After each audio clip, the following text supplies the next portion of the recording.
Well, welcome back, my friends, to another rousing rendition. Choir Boys Cutler Outdoors. Another one, Scab? You're damn right. It's going to be every day from now till New Year's Eve, 1st, whatever the hell you want to call it. Also, welcome to a Spyderco Yojimbo 2 special edition rendition. Before we get into this thing, guys, there was a time in this country where 22 veterans a day took their own lives. Now, the thing is this, any stat you read is going to be all over the place. The number we're concerned with is 0. Anything above it is simply unacceptable. Vets, we love you. Man, you got a place here. You're welcome here. We're back to blue over here. We support Leo, all to the chagrin of many. How do you do that, Scab? Well, we don't break the damn law. And when we do, because we accept responsibility. And finally, if you are an addict, never quit quitting. So again, we got to send a big thank you out to Scott over at Big Bore Knife and Gear. Big Bore Knife and Gear. Guys, if you're not subscribed, please do so. And Scott, again, man, just on a personal note, thank you. Guys, these knives he sent are not cheap. They're not budget. They're not any of that. And I appreciate the trust. It's amazing in this community, the level of trust between the content creators. Thank you, dude. Because these are higher end and they're nicer.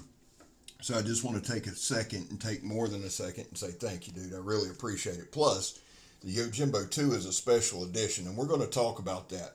Before we get too far in, though, let me give you guys some specs. Now, this is an American-made Spyderco. It's CPM 20 CV, so it's definitely a super steel. We're going to talk about all that, but let me give you a couple things that matter. The blade length, now I'm pulling them as we go because I like to do that. I don't really, but I'm not prepared, and I know that shocks no one. Is about 3.5 with a cutting edge of 3-inch. It is a Wharncliffe style blade. It's got that unique Wharncliffe, doesn't it? Very, very comfortable in hand. The handle length, or if the knife was closed, is about 4 3/8 inches. Now let's do that inner grip. The inner grip on this one is 3 and about 7/8, right at 3 7/8. But here's the deal. It tapers at the bottom. Hopefully I'll show you some good views of it.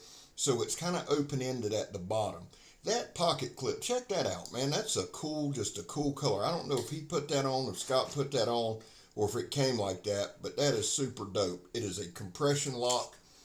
The blade stock, guys, looks to me to be, and again, I'm pulling this literally as we're talking, I like doing it that way for a couple of reasons. A lot of times, guys, the knives aren't spot on to what they say they are. And that's not a big deal to me. This is right at, let's see, it's a little over 1/8. It's probably honestly in millimeters, but this looks like it's about 1/8 inch thick for the blade stock.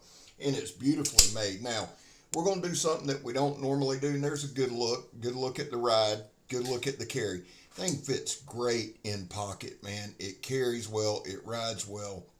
It's super smooth. The lineup on it is perfect. You see the little shutting there. Man, it just glides. This thing is well made. Now, right here, I struggled with my paper cutting. This knife is sharp as shit. But you know what? Sometimes I just need to show you different things. If you get out of that crease, and I'm fixing to right about there on the back side, you're done. That's the thing. You got to have it. But here we're just going to cut up some paper. Now, I'm going to do something I don't normally do, and I'm just going to read a little bit. Read some off this paper. I think it'll help us a little bit. This is an exclusive version of the Spyderco Yojimbo 2. So that's super dope to begin with. It was designed by noted personal defense authority Michael Yanich. The Yojimbo 2 highlights the versatility and extreme cutting power of the Wharncliffe blade profile. Ideal both for utilitarian applications and defensive use, so nobody has to ask me if it's good for self-defense. Its perfectly straight edge cuts with full power all the way to the tip and ensures an exceptionally acute point for detailed work. I can attest to that. The elite expression of the Yojimbo 2 is unique in several ways. Its blade is crafted from CPM 20 CV, a highly wear-resistant powder metallurgy stainless steel. It can also, if you're not that skilled in sharpening, be a little tougher, but that's okay because once you get an edge on it, it lasts longer. The other thing is this, now it's just a bunch of other stuff, but it does say equally unique. The handle of this Yojimbo 2 Features smooth, solid carbon fiber handle scales. Son, I read on the level of a third grader. Good Lord. This stunning state-of-the-art material is lightweight and incredibly strong and provides an ideal home for the nested stainless steel liners that form the foundation of the knife's high-strength compression lock. It also has a 4-position pocket clip, and that's about it for the details. But I can tell you this, guys, I love the compression lock. I just wanted to read that because sometimes, guys, we focus so much on function. I leave out some important stuff, and I'm trying to get a little more detail oriented as we go. I will say this, the tip on this thing is absolutely wicked. Now, you guys, if you've watched 2 or 3 videos, you know we do the same stuff. They're not tests. We do demonstrations. We just show the knife work. I figure that way you can see it, and in your hands, you know what you can do. The only limitations of a knife, guys, a lot of times, is the user, all right? I like to say I'm a novice at best, and that's true in a lot of ways. I'm really, really out of my element with the folders. Just wanted to make sure you could see it there. Not because I don't use them. I use a folder every day. But it is a different review demonstration type thing. So we're trying to find our way. So the more information I can give you, I feel like the better off we are. Now, this thing just wore that ratchet strap out, son. It cut it really, really well. Sometimes with this thing, it just depends on how hard you push down. I don't like bearing down on it, but I really didn't have to a whole lot. Now, the thing about this knife is this. It is a slicing machine. It's hollow ground, so it's made, it's just the edge geometry, everything is made to slice. It is a cutting tool. That's what it excels at. That's what it is. I'm going to give you the blade width. At its widest point is about 1 1/8, 1 3/16, something like that. So it's got a wide slicey point, or wide slicey blade. Beautifully done, made in Golden, Colorado. Now, I did want to speak on the carbon fiber scales because they said they were smooth, and they are very nice to the touch. But I can tell you this firsthand, they're not slick. It can be smooth without being slick, and I love the look of carbon fiber. I really do. And I know rarely, if ever, do we talk about looks on a knife or anything like that, because we do focus primarily on function. That's what we're about. But this to me is just an absolute gorgeous knife. Now, there's a lot of thoughts back and forth on Spydercos. A lot of people just don't like the looks of them. I never was a huge fan until I owned my PM2, and then I can kind of see what all the hubbub's about. Here's the thing. This is a cutting tool, and of course, right in the paperwork it said the guy that made it with self-defense in mind. I'll say this, because a couple of things with me with the self-defense aspect is this. I don't give a shit what you carry. If you don't pull it out, if you don't know how it works, if you don't know how it operates, it's useless. They made this knife to come in and out of your pocket very, very quickly. Whether it was BDUs, whether it was the pants we used for the demonstration, or these shorts, I've noticed over time that this knife carries very, very well, carries light in the pocket, but it's also very, very easy to deploy. Now, we didn't do a lot on the John Peters stab test. I stabbed 2 pieces of 1/4 inch sidewall of a tire that's steel belted, and we cut steel belted sandblast hose. No damage to the edge, no damage to the tip. It went through, completely through, I think 2 pieces, maybe 1.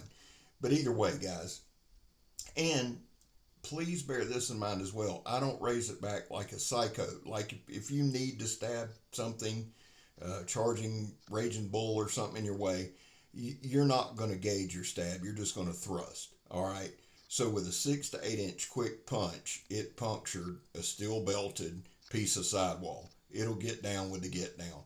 Also, we're going to slice a bottle here in a little bit and some cardboard, and you can just see. It's just wicked, dude. You get that old man pinch grip that I show y'all all the time. You get that grip on this thing, and you could wear something out. Again, Charging Bull, Meth Crafter, whatever the case may be, it'll do what it do. Now, here's that 2 inch air hose. It's about 3/16, 1/4 inch thick, but it's 2 ply. So that shit ain't easy to cut, all right? This is where the knife shined, on the hoses, on the things like that. It just, because of the edge geometry, because of the overall shape, it blew through it. I mean, it just cut like butter through it. And again, man, Scott, I really appreciate the trust. Now, what I'm going to do is clean these up. I've got one more to do. I've got the Yojimbo to do. I'm going to try to get that out maybe Tuesday, if not Tuesday, Thursday, man. And I'll clean these up and have them on the way back to you. Thank you again. The other thing that I like about the Yojimbo 2, this one in particular, you don't really feel, and guys, I apologize for the camera there. I had the light on the camera. That was probably an accident. But right here, just a couple, guys, it never missed. You could see a little water each time. Of course, I missed twice there. I was lulling the bottle into a false sense of security and then come back and finished it off. But here's the thing. Seriously, just using about 1/8 inch of this blade, it absolutely wrecked that plastic. So if it'll do that plastic, it'll do what it has to do to whatever. You know what I'm saying? I'm already fighting with YouTube half the time. I'm not going to mention a bunch of dumb shit. Overall thoughts on the knife. The knife is just badass. It feels, it's light. Here's the thing. It's light, and I know y'all are hearing me pop it open. I'm just kind of fidgeting with it. That's kind of the thing with this knife.